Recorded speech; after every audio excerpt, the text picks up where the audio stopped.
Hi friends, ನಮಸ್ತೆ. ವರಮಹಾಲಕ್ಷ್ಮಿ ಅಮ್ಮನವರಿಗೆ ಮಾಡಲೇಬೇಕಾದ ನೈವೇದ್ಯ ಪ್ರಸಾದ ಹಾಲು, ತುಪ್ಪ, ಸಕ್ಕರೆಯಿಂದ ಮಾಡಿರುವ ಶ್ರೇಷ್ಠವಾದ ಪ್ರಸಾದ ಇದು. ಇನ್ಸ್ಟೆಂಟ್ ಆಗಿ ಪ್ರಸಾದನ ರೆಡಿ ಮಾಡ್ಕೋಬಹುದು. ಬನ್ನಿ ನೋಡೋಣ ಯಾವ ರೀತಿ ಮಾಡೋದು ಅಂತ. ಮೊದಲಿಗೆ ನಾನು ಇಲ್ಲಿ 2 ಸ್ಪೂನ್ ಆಗುವಷ್ಟು ತುಪ್ಪ ತಗೊಂತಾ ಇದ್ದೀನಿ. ನಂತರ ನಾನಿಲ್ಲಿ ಗೋಡಂಬಿ, ದ್ರಾಕ್ಷಿ ಮತ್ತೆ ಒಣ ಕೊಬ್ಬರಿನ ಚಿಕ್ಕ ಚಿಕ್ಕ ಪೀಸನ್ನಾಗಿ ಕಟ್ ಮಾಡಿಕೊಂಡು ಸೇರಿಸ್ಕೊತಾ ಇದ್ದೀನಿ. ಇಲ್ಲಿ ನಾವು ಒಣ ಕೊಬ್ಬರಿ ಸೇರಿಸೋದ್ರಿಂದ ತಿನ್ನುವಾಗ ತುಂಬಾ ರುಚಿ ಕೊಡುತ್ತೆ. ಮತ್ತೆ ನಿಮ್ಮ ಹತ್ರ ಇರೋ ಯಾವುದೇ ಡ್ರೈ ಫ್ರೂಟ್ಸ್ ಅನ್ನಾದ್ರೂ ಸಹ ನೀವು ಸೇರಿಸ್ಕೊಳ್ಬಹುದು. ಇಲ್ಲಿ ನಾನು ಹಾಕಿರೋ ಎಲ್ಲಾ ಪದಾರ್ಥಗಳನ್ನು ಸೆಮಿ ರೋಸ್ಟ್ ಮಾಡ್ಕೊತಾ ಇದ್ದೀನಿ. ನೋಡಿ, ಈಗ ರೋಸ್ಟ್ ಆಗಿದೆ. ಈಗ ಒಂದು ಪ್ಲೇಟ್ಗೆ ತಗೊಂತಾ ಇದ್ದೀನಿ. ನಂತರ ಈಗ ತುಪ್ಪ ಉಳಿದಿರುತ್ತಲ್ಲ, ಉಳಿದಿರೋ ತುಪ್ಪಕ್ಕೇನೆ ನಾನು 1 ಕಪ್ ಆಗೋಷ್ಟು ಉಪ್ಪಿಟ್ಟು ರವೆನ ತಗೊಂತಾ ಇದ್ದೀನಿ. ನೀವು ನಿಮ್ಮ ಹತ್ರ ಇರೋ ಯಾವುದೇ ರವೆನ ಸಹ ಯೂಸ್ ಮಾಡ್ಬೋದು. ಬಾಂಬೆ ರವೆ ಅಂತಾರಲ್ಲ, ಅದನ್ನು ಸಹ ಯೂಸ್ ಮಾಡ್ಬೋದು. ನಾನಿಲ್ಲಿ ನಾರ್ಮಲ್ ರವೆ ತಗೊಂಡಿದ್ದೀನಿ. 1 ಕಪ್ ಆಗುವಷ್ಟು ರವೆನ ತಗೊಂಡಿದ್ದೀನಿ.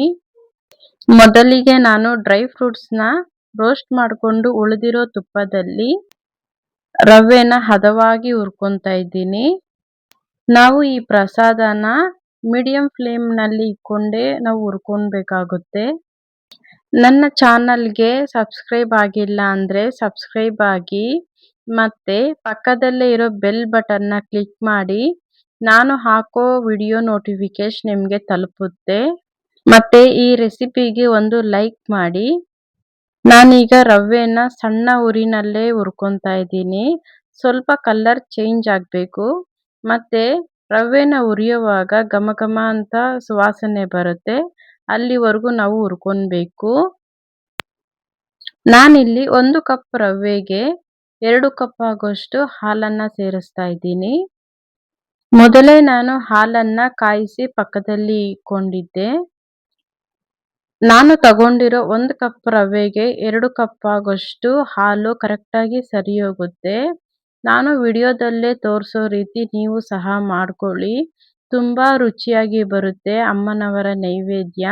ಇದು ತುಂಬ ಶ್ರೇಷ್ಠವಾದ ನೈವೇದ್ಯ. ಎಲ್ಲೂ ಸ್ಕಿಪ್ ಮಾಡದೆ ನೋಡಿ. ಹಾಲನ್ನು ಸೇರಿಸಿದ ನಂತರ ಮೀಡಿಯಂ ಫ್ಲೇಮಲ್ಲೇ ನಾವು ಇದನ್ನು ಕಲಿಸ್ಕೊಳ್ಬೇಕಾಗುತ್ತೆ. ನಾವಿಲ್ಲಿ ತಗೊಂಡಿರೋ ರವೆನ ಹಾಲಲ್ಲೇ ಬೇಯಿಸ್ಕೊಳ್ಬೇಕು. ನೋಡಿ, ನಾನಿಲ್ಲಿ ಚೆಕ್ ಮಾಡ್ತಾ ಇದ್ದೀನಿ ರವೆ ಬೆಂದಿದೆಯಾ ಇಲ್ಲ ಅಂತ. ಪರ್ಫೆಕ್ಟಾಗಿ ನಮಗಿಲ್ಲಿ ರವೆ ಬೆಂದಿದೆ.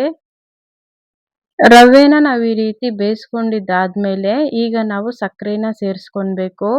ನಾನು ಮೊದಲೇ ಯಾವ ಕಪ್ನಲ್ಲಿ ರವೆನ ತಗೊಂಡಿದ್ನೋ ಅದೇ ಕಪ್ನಲ್ಲೇ 1 ಕಪ್ ಆಗೋಷ್ಟು ಸಕ್ಕರೆನ ಸೇರಿಸ್ತಾ ಇದ್ದೀನಿ. ನಾನಿಲ್ಲಿ 1 ಕಪ್ ಆಗೋಷ್ಟು ರವೆ, 1 ಕಪ್ ಆಗೋಷ್ಟು ಸಕ್ಕರೆನ ಸೇರಿಸ್ತಾ ಇದ್ದೀನಿ. ನಾನು ಸೇರಿಸಿರೋ ಸಕ್ಕರೆ ಕರೆಕ್ಟಾಗಿ ಸ್ವೀಟ್ ಸರಿ ಹೋಗುತ್ತೆ.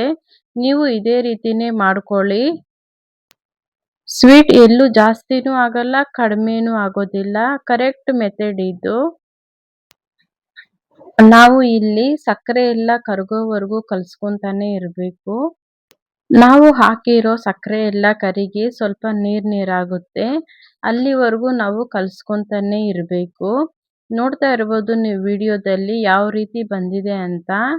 ನಾವು ಸಕ್ಕರೆ ಹಾಕಿದ್ಮೇಲೆ ಸ್ವಲ್ಪ ನೀರಾಗಿದೆ. ಈ ರೀತಿ ಬರಬೇಕು ನೋಡಿ. ಪರ್ಫೆಕ್ಟ್ ಆದ ನಮಗೆ ಸಜ್ಜಿಗೆ ಅನ್ನೋದು ರೆಡಿ ಆಗಿದೆ.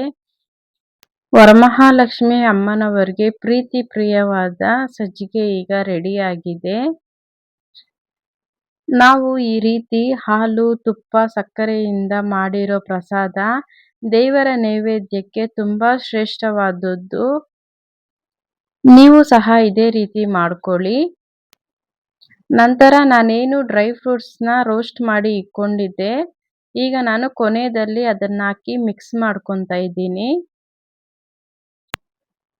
ನಾನು ತೋರಿಸೋ ಈ ಪ್ರಸಾದ ಇನ್ಸ್ಟೆಂಟ್ ಆಗಿ ರೆಡಿ ಮಾಡ್ಕೋಬಹುದು.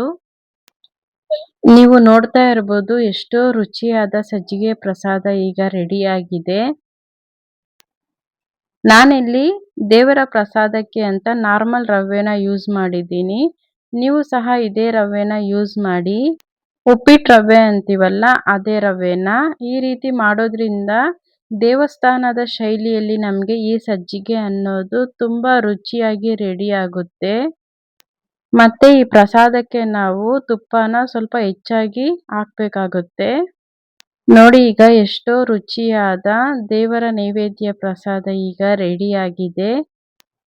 ತುಂಬ ಸಾಫ್ಟ್ ಆಗಿ ಬಾಯಲ್ಲಿಟ್ಟರೆ ಕರಗೋ ರೀತಿನಲ್ಲಿ ನಮಗೆ ಈ ಪ್ರಸಾದ ರೆಡಿಯಾಗಿದೆ. ಮತ್ತೆ ಯಾರೆಲ್ಲ ಈ ವಿಡಿಯೋನ ನೋಡ್ತಾ ಇದ್ದೀರಾ ಒಂದು ಲೈಕ್ ಮಾಡಿ ಮತ್ತೆ ಸಬ್ಸ್ಕ್ರೈಬ್ ಮಾಡೋದನ್ನ ಮಾತ್ರ ಮರಿಬೇಡಿ. ಧನ್ಯವಾದಗಳು.